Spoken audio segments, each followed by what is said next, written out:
let me share something that might make you a bit uneasy. A lot of folks aren't struggling financially simply because they don't make enough cash. They're in a tough spot because they've been tricked by their own mindset. What's even sadder is that they're still in the game, believing they're ahead. I've spent over 80 years observing smart individuals, engineers, doctors, lawyers, wearing themselves out while remaining just okay financially. The issue isn't about how much you make, it's about how you think. And problems with thinking can be the priciest of all. The middle class has really nailed down one devastating skill: appearing wealthy while staying ordinary. They drive nice cars at interest rates they don't fully grasp. They renovate kitchens using home equity lines. They take vacations funded by credit cards that hit them with interest. Most people struggle to do the math. They call this way of living a lifestyle. Personally, I see it as a slow-motion financial disaster with great presentation. You see, the system doesn't aim for you to be wealthy. It just wants you to be comfortable. Just comfortable enough to keep on buying and just anxious enough to keep on hustling. The bank grins when you finalize that mortgage.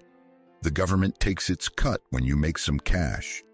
Companies dangle another flashy gadget in front of you when you're feeling restless.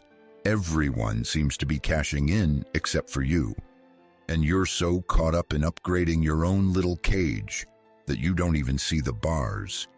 Here's a hard truth that folks don't want to face. Wealth isn't just about what you bring in. It's really about what you have left after you take away the foolishness. The middle class labels their mortgage as an investment. They see their car as a must-have. They think those credit card perks are free cash. That's not financial savvy. That's just self-deception with some paperwork. Back when I was young, during the tough times, people saved first and spent later. They grasped something essential. Money doesn't care about your emotions. Nowadays, the middle class does the exact opposite. They spend first and hope that the future will somehow be more abundant. They've mixed up movement with real progress and being busy with actual success. You know what happens when a whole society lives beyond its means? It doesn't end up thriving. It turns into a group of sharply dressed individuals not serving kings, but rather their lenders. I've seen this scenario play out over and over through the years. Clever folks put in 60-hour work weeks just to deal with the fallout from their own poor choices. They don't truly own their houses. Their mortgages have them in a chokehold. They aren't in control of their cars. Their loans dictate their decisions. That's not what success looks like. It's like running on a treadmill with fancy flooring. And the middle class keeps sprinting, puzzled about why they never seem to get anywhere. The typical American struggles with boredom. They seek excitement even if it jeopardizes their future. So they keep swiping, upgrading, refinancing, and doing it all over again.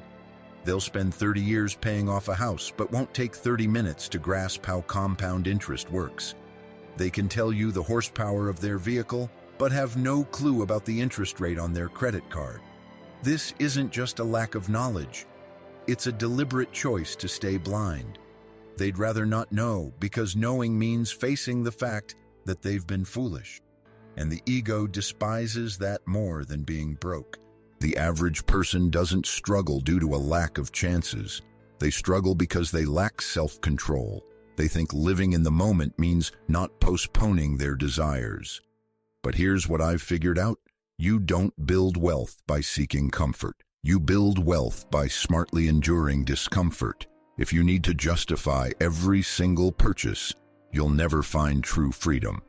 Now, let's chat about debt. Debt is a lot like alcohol. 1 drink seems harmless, 2 make you feel social, and by the 5th, you're making foolish promises you can't keep. The average person calls it leverage. I see it for what it really is: self-inflicted bondage. They borrow money to appear successful instead of actually being successful. They believe they're on the offensive, but they're really stuck on defense, paying interest to those who outsmarted them.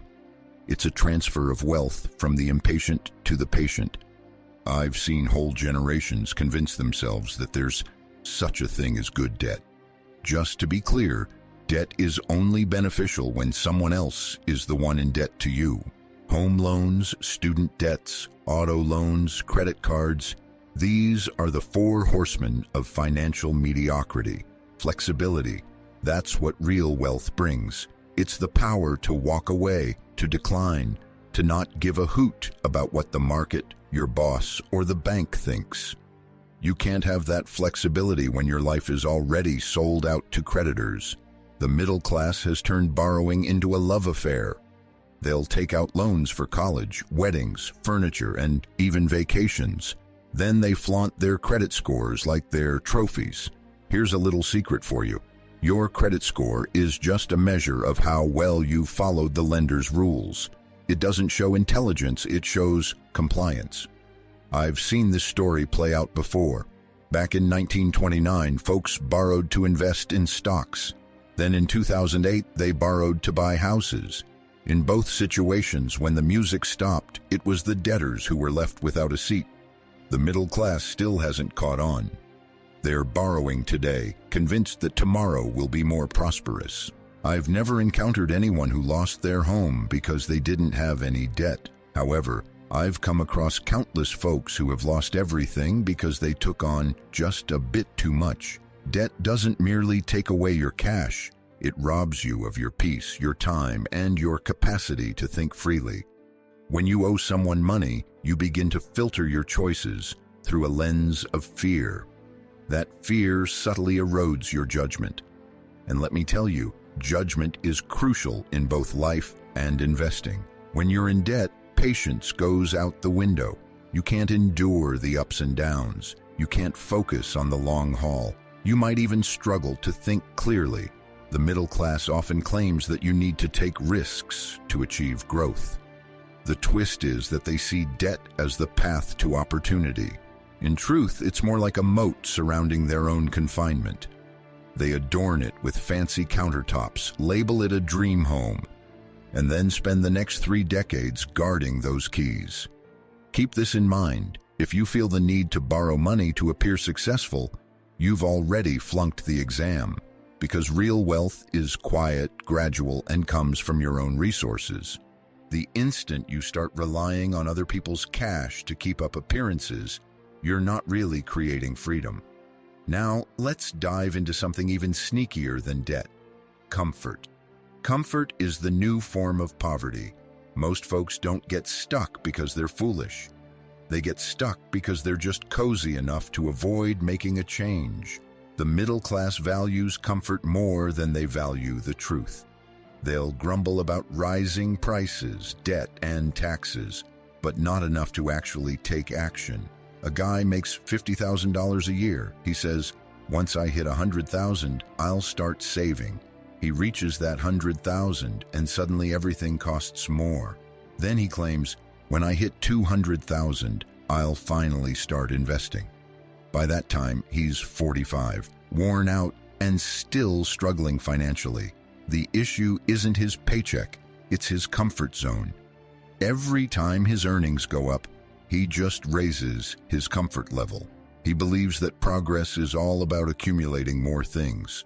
But the more you have, the more you owe in terms of time, attention, and energy. Every single new gadget, every fresh subscription, every latest upgrade, they don't just drain your wallet, they also drain your focus. And focus is the true currency of a clear-thinking mind. You can't think for yourself when your brain is cluttered with distractions.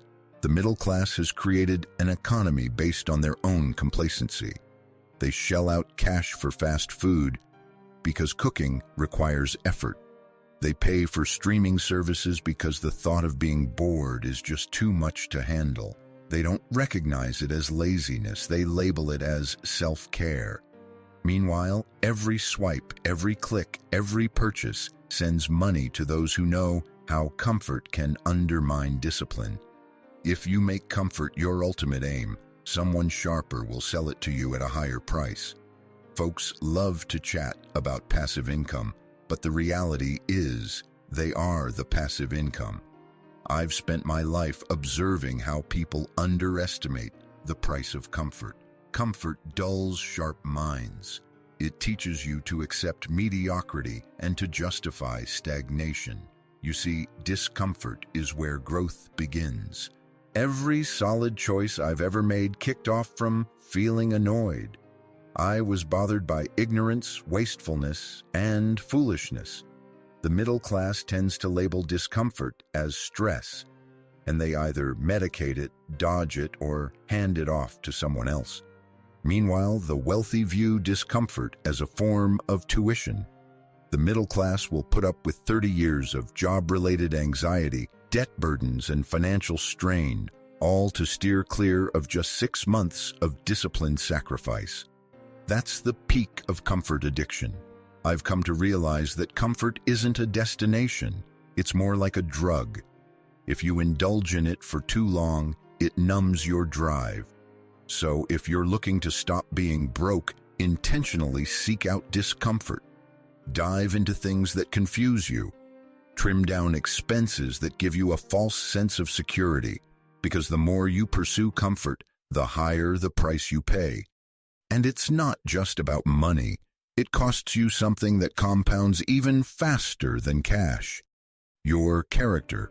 Now, let's chat about status. The middle class doesn't just aim to live well, they want to appear as if they're living better than everyone else. Most folks don't just buy a car, they're really buying attention. They don't purchase a home, they seek validation.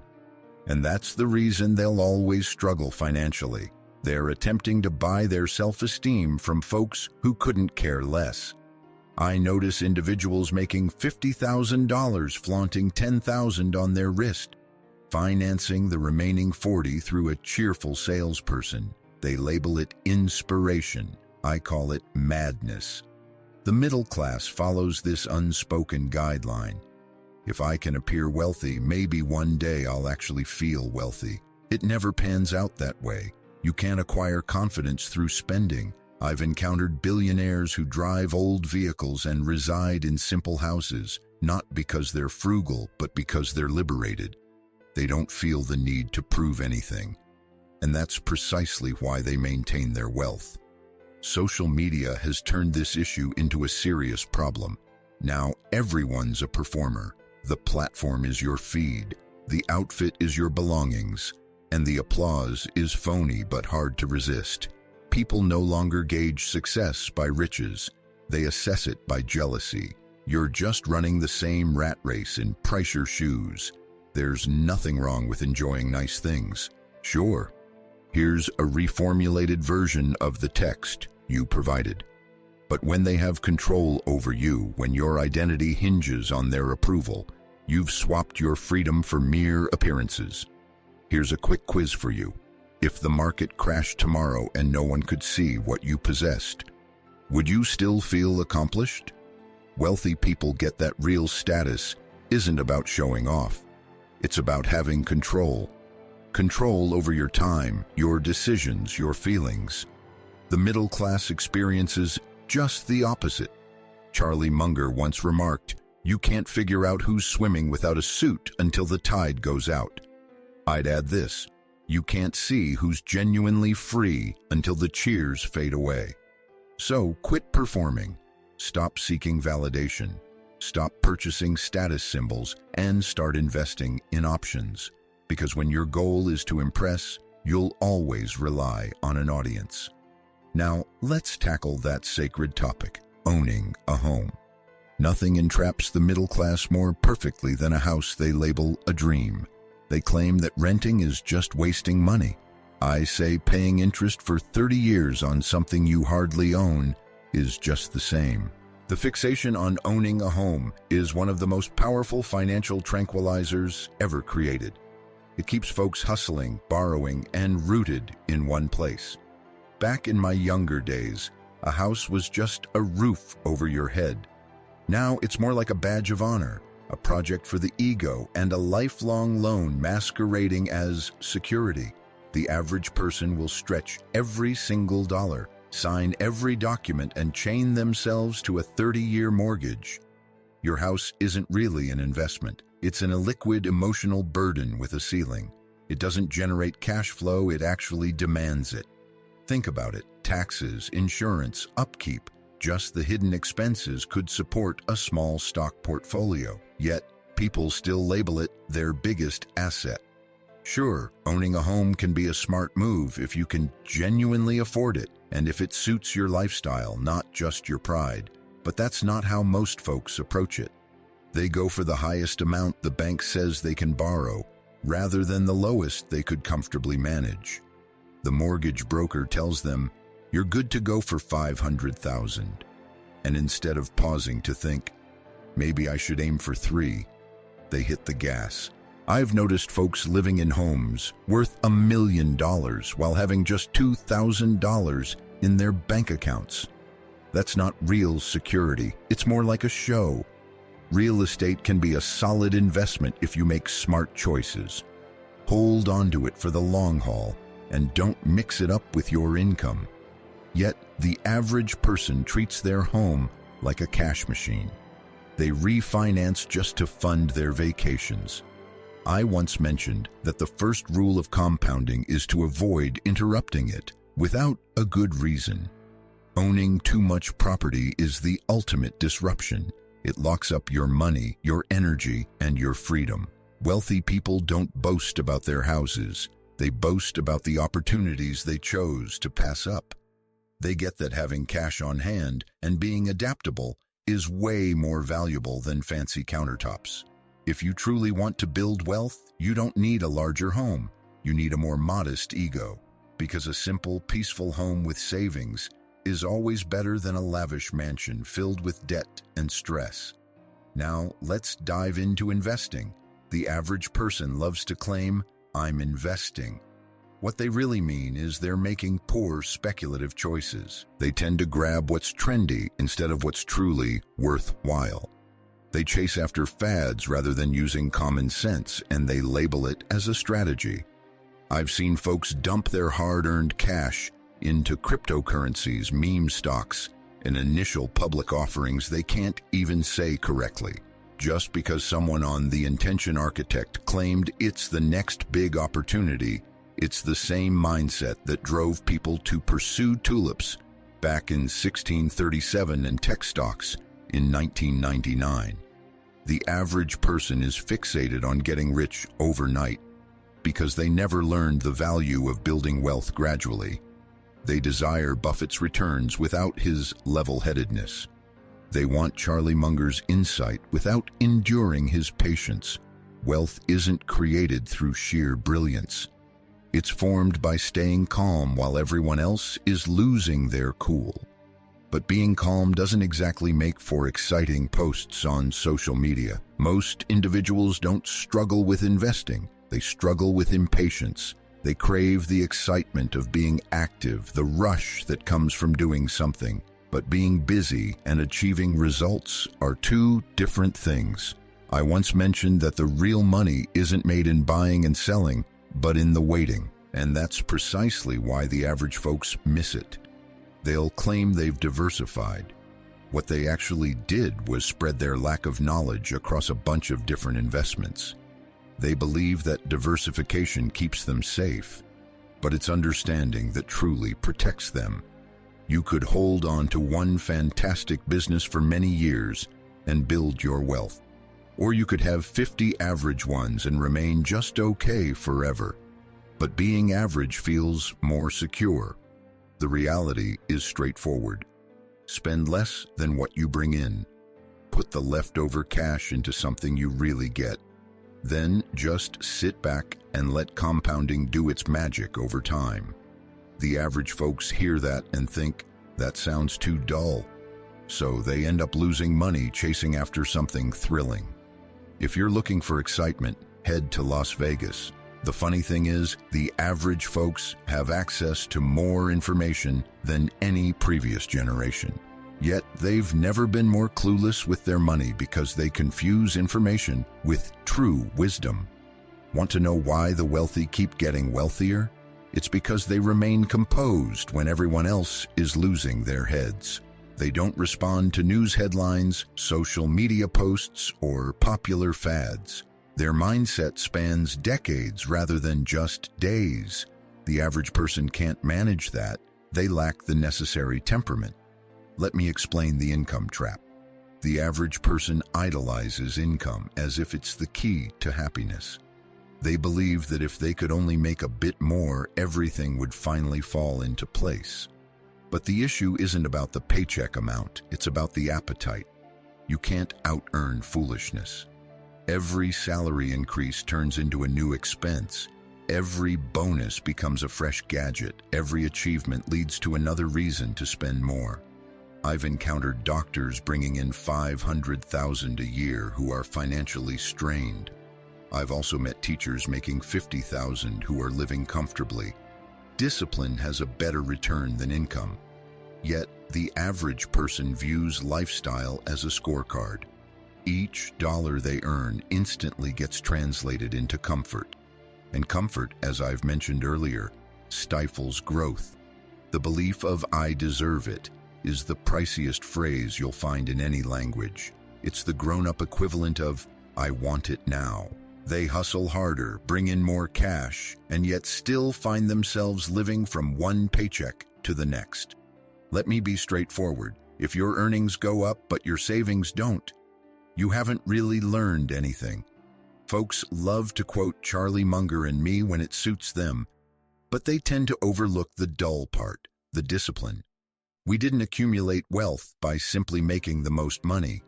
We became wealthy by holding on to what we had. You don't create wealth through addition. It's all about subtraction, removing foolishness, pride, and unnecessary distractions. A lot of people have a reflex to spend rather than save. When their income goes up, they automatically elevate their lifestyle.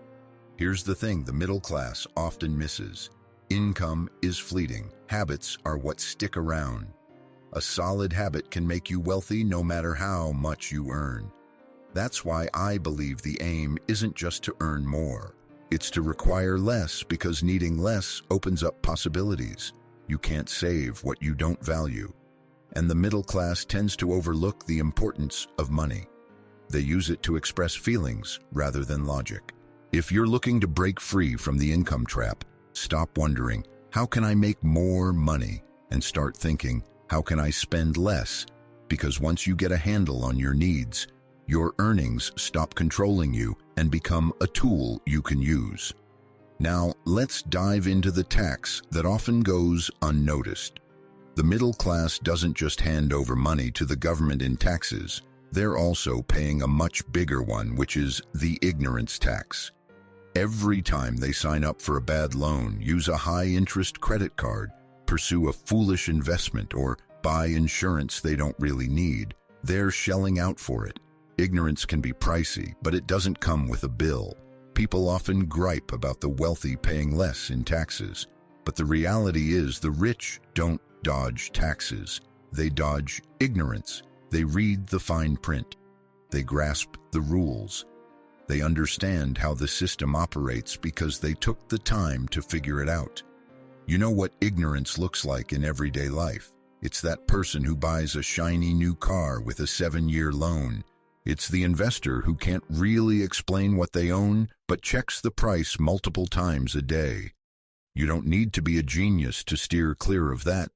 All you need is a bit of curiosity, but curiosity comes with a dose of humility.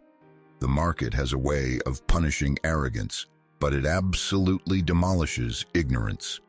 I once mentioned, if you think education costs a lot, just try ignorance. That's not just a saying.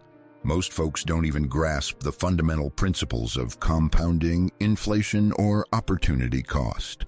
They can rattle off every celebrity scandal of the month, yet they can't tell you their own yearly expenses. That's why they keep falling into the same traps, time and again. You can't safeguard what you don't comprehend. And the middle class often chooses not to understand. Financial ignorance breeds dependence.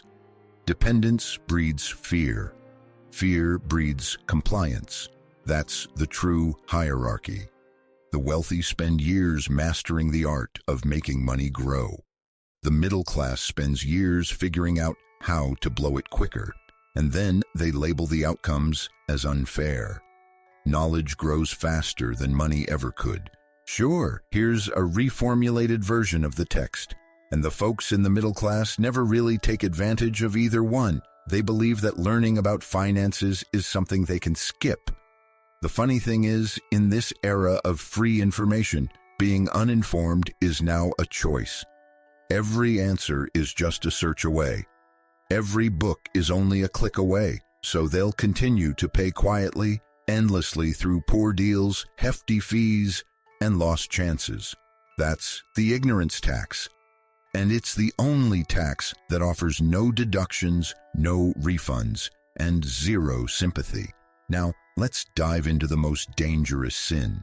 If you want to grasp why the middle class struggles financially, forget about economics. Look into envy. Envy is the most infectious ailment on the planet. And unlike the flu, it doesn't knock you down overnight. It slowly drains you over time. The middle class doesn't compete with the wealthy. They're busy competing with one another, and in the end, they all lose. This isn't about economics, it's about psychology, and it's pretty foolish psychology at that. Envy is the price you pay for worrying about things that don't really matter. The middle class can't accumulate wealth because they're too focused on keeping up appearances. They believe that success is a race. Charlie Munger and I used to laugh about how envy is the only vice that doesn't even give you a good feeling afterward. At least with greed, desire, and overindulgence, there's some sort of reward. Envy, on the other hand, is just suffering. Social media has turned envy into a widespread issue. Every time you scroll, it's a reminder that someone else looks wealthier, happier, fitter, or younger. So people end up spending, chasing, and wearing themselves out trying to keep up with images that aren't even genuine. The middle class doesn't really need more money. What they truly require is less envy. Envy leads to poor choices. It pushes you to buy things you don't actually need. Invest in things you don't grasp and waste time trying to prove things that nobody will remember. Envy acts like a parasite. It saps your concentration from what you can manage and shifts it toward what you can't control. There will always be someone with more wealth, someone with better luck, and someone who's younger. If that gets under your skin, you'll never find peace. And ironically, peace is what wealth is really about. Wealthy folks don't waste their energy competing over superficial measures. They are too occupied with growing their resources. The average folks, on the other hand, are always caught up in comparisons. When you compare, it stirs up emotions. Those emotions can cloud your judgment, and when your judgment is clouded, you end up making poor choices. That's how it goes. Jealousy doesn't just drain your wallet, it also clouds your thinking. It muddles your mind to the point where you can't distinguish between true ambition and mere imitation born out of desperation. If you want to elevate your life beyond what most people experience, you need to think differently than the crowd. But jealousy keeps you stuck with everyone else, and that crowd rarely builds wealth. The instant you stop feeling the need to appear wealthier, you begin to actually accumulate wealth. The antidote to jealousy is a mix of gratitude and self-discipline. Unfortunately, the average folks don't have much of either. Now, let's dive into the last pitfall. The most dangerous trap isn't debt, jealousy, or overspending. It's the belief that you're doing just fine. A lot of the average folks aren't in a state of desperation, they're just comfortable. And that's precisely why they won't make any changes. They mix up stability with true security. A reliable job, a mortgage that's being paid off, a bit of savings, they think that's all they need. I've been observing this situation for 80 years.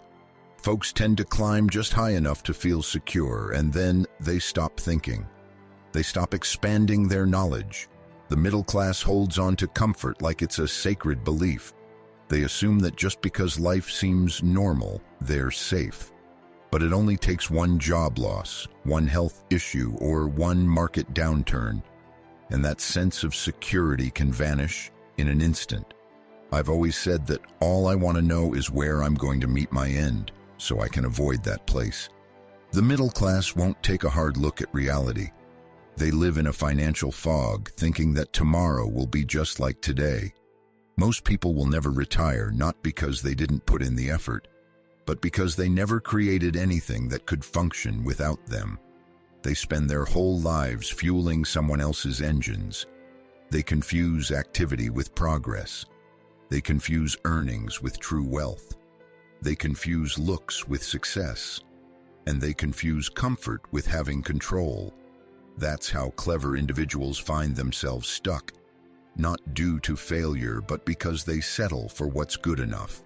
Being wealthy doesn't necessarily mean being smarter. They're just more anxious about staying uninformed. They keep on learning. If you ever want to break free from the traps, you need to acknowledge that you can still fall into them. Humility is your only shield. Every wealth begins with a choice to stop being oblivious, cozy, and ordinary. Not tomorrow, not when the market improves. Stop pursuing extravagance. Start creating liquidity. Stop flaunting. Start practicing discipline. Stop mixing consumption with progress, because they're not the same. And pretending they are has cost countless individuals their financial independence. The route is straightforward, harsh, but straightforward. Spend less than you make. Invest what you save. Steer clear of foolishness.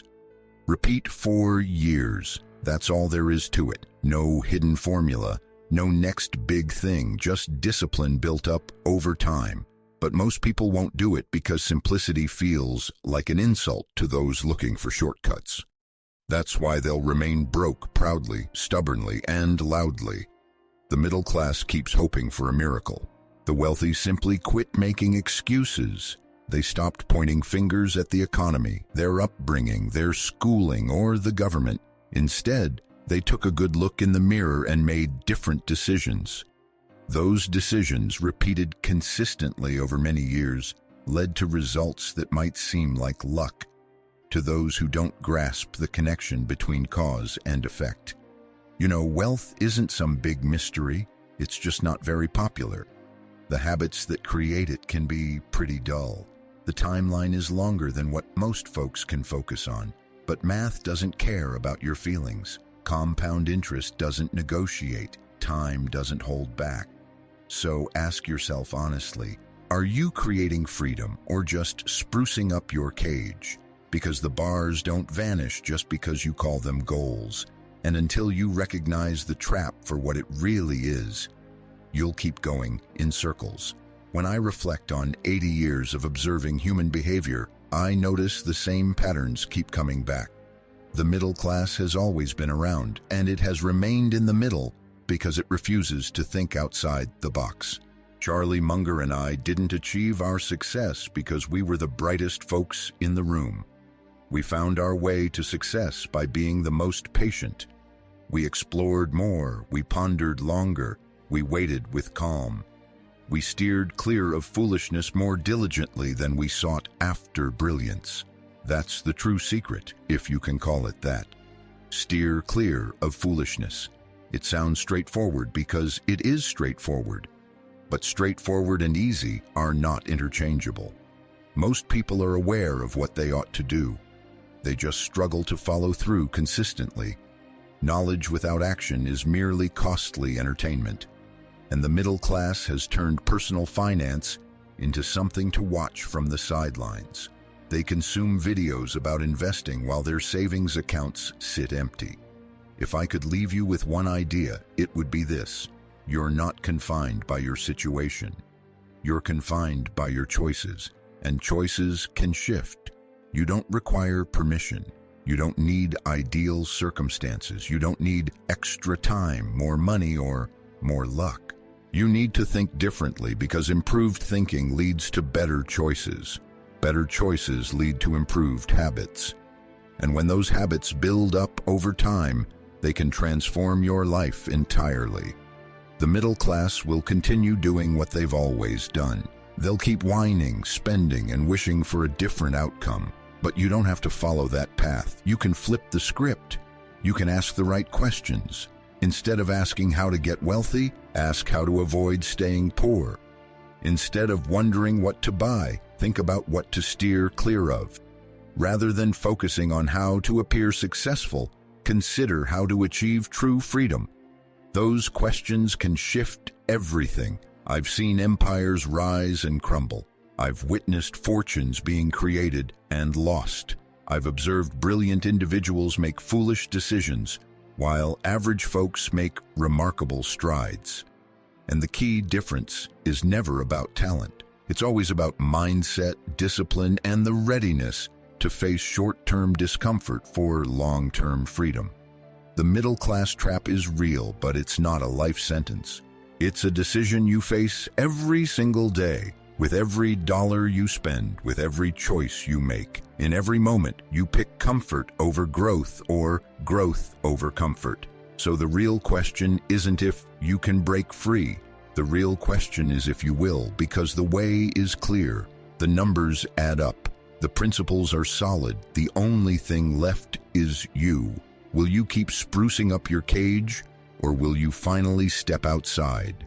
The door has been wide open all along. Most folks just never bother to look for it. Now you know where it is. What you choose to do next is completely on you. And that's exactly how it should be, because true freedom begins the moment you stop pointing fingers at your circumstances and start making different choices. That's when the middle-class trap loses its grip. And that's when you truly start to live as if you grasp what wealth really means. Not just the cash, but the options, the peace of mind, the ability to say no, the clarity of thought without fear. That's what we've been discussing this entire time. No se trata de hacerse rico, sino de alcanzar la libertad. Y esa libertad está al alcance de cualquiera que esté dispuesto a pagar el precio. El costo no es dinero, es disciplina, paciencia y el valor de vivir de una manera distinta a la de los demás. La mayoría no estará dispuesta a pagarlo, pero tú sí puedes. Y si lo haces, dentro de varias décadas, mirarás hacia atrás y te darás cuenta de que este fue el instante en que todo dio un giro. No porque tuviste suerte, sino porque finalmente actuaste de manera racional.